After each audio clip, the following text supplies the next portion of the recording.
चलाते हैं ना, तो ये आपका कर्तव्य होता है कि आप चेक करें गाड़ी का क्या पेपर है और नहीं है।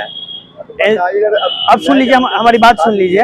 गाड़ी में जो इंश्योरेंस है वो इंश्योरेंस क्यों होता है आपको पता है? सरकार के द्वारा थर्ड पार्टी लाइबिलिटी जो इंश्योरेंस होता है वो कंपलसरी है। वो इसलिए कंपल्सन है, वो आपके फाइनेंशियल, आपके वित्तीय जोखिम के लिए है। मान लीजिए आपके वाहन से किसी को टक्कर लगता है, उसकी मृत्यु हो गई, तो सरकार में दुर्घटना जो हमारे यहाँ इसका कोड बनाया गया है उसमें ये नियम है कि कम से कम 5 लाख रुपए आपको देने पड़ेंगे उसको। तो अगर इंश्योरेंस कंपनी है तो वो इंश्योरेंस कंपनी देगी, और अगर इंश्योरेंस कंपनी नहीं है तो वो पूरा का पूरा पैसा आपको देना पड़ेगा। और 5 लाख रुपया जो है वो न्यूनतम पैसा है। बाकी वहाँ पे कोर्ट, वहाँ जज साहब जो बैठते हैं वो असेसमेंट के बाद वो 10 लाख और 20 लाख भी हो सकता है। और कोई कामकाजी आदमी 50,000 रुपया कमाने वाला कोई आदमी है, अगर आपके वाहन से उसको धक्का लग गया, उसकी मृत्यु हो गई, तो वो अपने रिटायरमेंट के टाइम तक वो जितना पैसा कमाएगा वो सारा पैसा उसके डिपेंडेंट को, उनपे जो आश्रित है, उनको देना पड़ता है। तो आश्रित को जो आप पूरा पैसा देंगे, अगर आपकी गाड़ी में इंश्योरेंस है तो वो इंश्योरेंस कंपनी जो है वो वहन करेगी। वो जज साहब आदेश देंगे और आदेश के बाद वो इंश्योरेंस कंपनी को परस्यू करके वो जो भी अमाउंट है जो असेसमेंट के बाद आएगा वो इंश्योरेंस कंपनी देगी। मगर अगर आपके पास इंश्योरेंस नहीं है तो वो सारा का सारा पैसा आपको, यानी वाहन स्वामी को देना पड़ेगा। ये इसीलिए इम्पोर्टेंट होता है इंश्योरेंस रखना। कर दिन का फाइन करिए, फिटनेस और इंश्योरेंस का नहीं पेपर रखना इज कंपलसरी। ऐसा तो है सर, तो जितना भी टोटो है अधिकतर का तो फाइन भी होगा, तो सबका फाइन होता है। चेक कीजिएगा ना। अब आपके कहने पे हम 100% चेक तो नहीं ना करेंगे। हमारा जो टाइम होगा उस टाइम पे वो बताने का अधिकार आपका नहीं है, हम किसको पकड़ेंगे किसको नहीं पकड़ेंगे।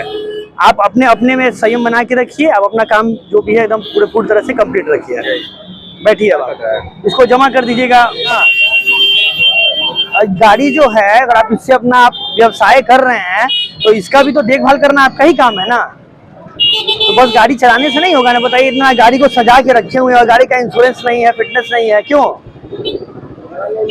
गाड़ी अगर हम जब्त कर लेंगे तब तो आपका तो रोजी रोटी बंद हो जाएगा। तो आपको हम एक इनिशियल फाइन करके छोड़ रहे हैं, फाइन जमा करके पूरा गाड़ी के कागजात कंप्लीट करिए, ठीक है? क्या नाम है आपका? आपका नाम क्या है? इंश्योरेंस का फाइन करिए इनको। पिताजी का नाम 7282 लगाए हैं, लेकिन ये हेलमेट तब तक सफल नहीं है जब तक आप ये स्ट्रैप जो है ना इसको नहीं लगाते हैं, नहीं तो ये इफेक्टिवली काम नहीं करेगा। ये 50% ही काम करेगा। तो हेलमेट जब भी लगाइए आप स्ट्रैप को लगाने के बाद ही वाहन चलाएं। चलिए, थैंक यू। निकलिए, लगाना है, ठीक है? बिना ये लगाए जो है ये काम का नहीं है, ठीक है ना?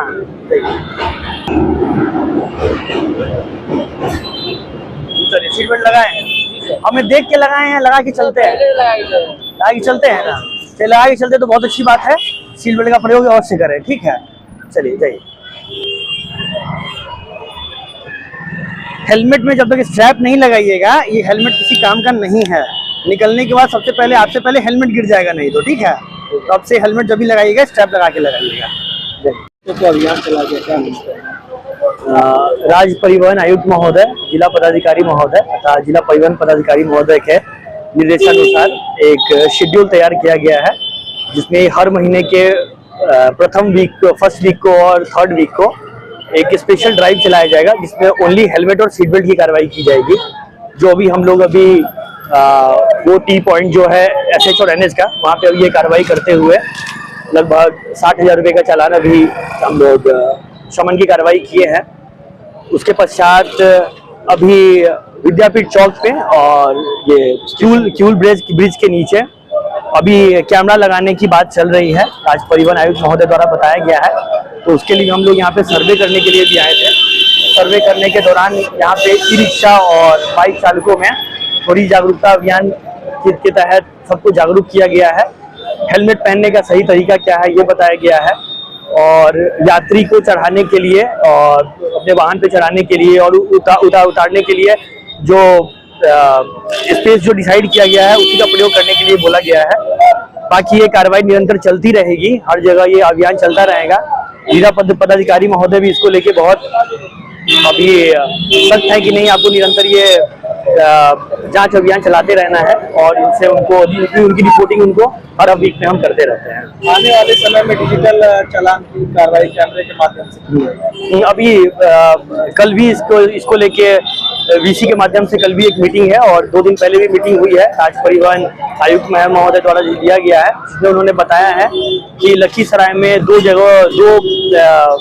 बिंदुओं का चयन किया गया है, एक विद्यापीठ चौक पे और दूसरा ये क्यूल ब्रिज के नीचे, जो अभी सर्वे में है और सर्वे में होने के पश्चात वहाँ कैमरा लगने की संभावना है, जहाँ पे ऑटोमेटिक चालान की व्यवस्था होगी और हेलमेट और सीट बेल्ट जो नहीं लगाते उस पर ऑटोमेटिक चालान निर्गत किया जाएगा।